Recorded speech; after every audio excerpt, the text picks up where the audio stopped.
Delta seven நண்பர்கள் அனைவருக்கும் வணக்கம். இந்த பதிவில் பார்க்க போகிற படம் பரிமளா அண்ட் கோ. படம் எப்படி இருக்குன்னு பார்ப்போம். இயக்குனர் பாண்டிராஜ் அவர்கள் இயக்கத்தில் ஜெயராம் ஊர்வசி நடிப்பில் வெளியாகி இருக்கு. இந்த படத்தோட கதை என்னன்னு பார்த்தோம்னா, ஜெயராம் ஊர்வசி இவங்க ஒரு தம்பதி. இதில் ஜெயராமோட பேர் பரிமளா, ஊர்வசியோட பேர் சுதந்திரம். இவங்களுக்கு கல்லூரி படிக்கக்கூடிய 2 மகள்கள். மூத்த மகள் பராசக்தி, இளைய மகள் மதுமிதா. சென்னையில் வாடகை வீட்டில் வசித்து வராங்க. சிக்கனமான குடும்பம், ஒரு மிடில் கிளாஸ் ஃபேமிலி தான். சிரிப்பு, சண்டை, சச்சரவுன்னு ஒரு மகிழ்ச்சியான வாழ்க்கை வாழ்ந்து வர்றாங்க. வர்கீஸ்னு ஒருத்தன், அவர் தான் சாண்டி. போதைப் பொருள் விற்பனை செய்யக்கூடிய ஒரு ரவுடி, கட்ட பஞ்சாயத்து கொலகாரனும் கூட. இந்த வர்கீஸுக்கு ஜெயராமோட 2வது மகள் மதுமிதா மீது காதல். அந்த பொண்ணுக்கு லவ் டார்ச்சர் கொடுக்குறான். போகிற இடம் வர்ற இடம்னு பின்னாடியே திரிகிறான் வர்கீஸ் ஒரு கட்டத்தில் வீட்டுக்கே வந்து பொண்ணு கேட்க பிரச்சனை பெருசாகிடுது. மூத்த மகளான பராசக்தி வர்கீஸை பார்த்து உன்னை கொலை செய்யாமல் விட மாட்டேன்னு சவால் விட, ஜெயராம அவர் பங்குக்கு இனிமேல் உன்னை என் வீட்டு முன்னாடி வந்து நின்னா உன்னை வெட்டாமல் விட மாட்டேன்னு கோபம் பொங்குறாரு.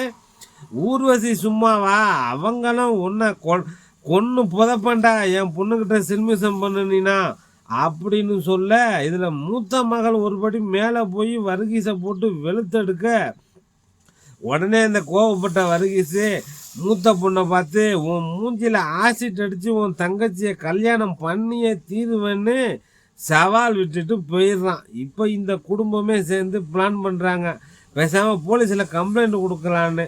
அப்புறம் அதெல்லாம் வேலைக்கு ஆகாது, அவனே ஒரு கொலைக்காரன், அதனால் பேசாமல் அவனை கொலை பண்ணிடலான்னு முடிவு பண்ணுறாங்க. 2 நாளில் தீபாவளி வருது. அன்னைக்கு அந்த வர்கீஸை யாரோ கொலை பண்ணிட்டாங்க. உண்மையாகவே தெருவில் நடந்த சண்டை ஊருக்கே தெரியும், ஊரே பார்த்துருக்கு. வர்கீஸுக்கும் இந்த குடும்பத்துக்கு நடந்த சண்டையை அந்த வர்கீஸே வாங்க பழகலான்னு இவங்க வீட்டு முன்னாடி வந்து நின்னது. அதுக்கு குடும்பமே உன்னை வெட்டாமல் விட மாட்டான், கொல்லாமல் விட மாட்டான்னு சவால் விட்டுருக்காங்க. இப்போ போலீஸுக்கே சந்தேகம் நம்ம மேலே வருமே, இந்த கொலையை யார் பண்ணியிருப்பா, இந்த கொலை வழக்கிலிருந்து எப்படி தப்பிப்பதுன்னு யோசிக்கிறாங்க. இதன் பின் இந்த கொலையை செய்தது யார் என போலீஸ் விசாரணை தொடங்குகிறது. ஊர்வசியோட தம்பியும் சித்தப்பாவும் வேற வந்து போகிறாங்க. அது ஜெயராமுக்கு சந்தேகமாக இருக்குது. ஒருவேளை ஊர்வசி சொல்லி தான் உறவுக்காரங்க வர்கீஸை போட்டு தள்ளிட்டாங்களா அப்படின்னு. இதில் ஹவுஸ் ஓனராக யோகி பாபு, இவங்கக்கிட்ட வாடகையை வாங்கிறதுக்கே படாத பாடாக இருக்குது. இதில் கொலைகேஸ் வேறையா, உடனே வீட்டை காலி பண்ணுங்கன்னு சொல்கிறாரு.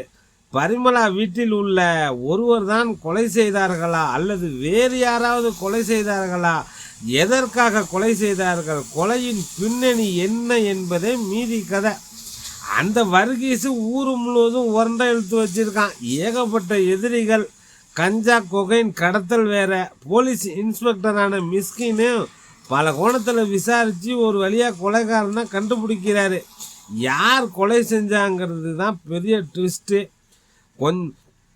ஜெயராம் ஊர்வசி 2 பேருமே இயற்கையாகவே சிரிக்க வைக்கக்கூடியவங்க, செகண்டில் சிரிக்க வச்சிருவாங்க.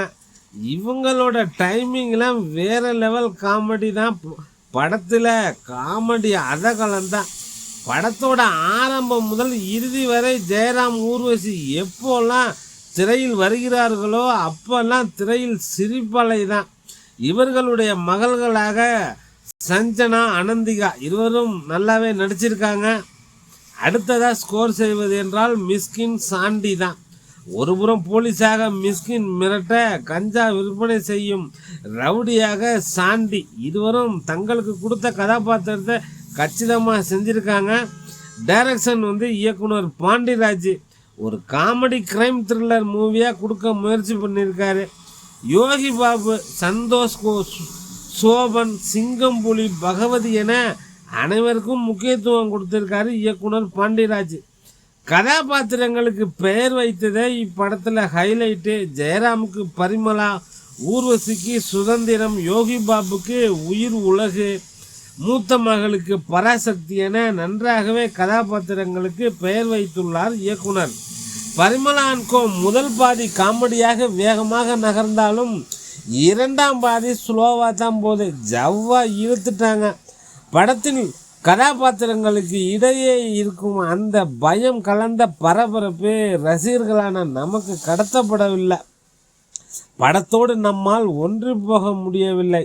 இப்படி சில குறைகள் இருந்தாலும் சொல்ல வந்த மெசேஜ் முக்கியமானது.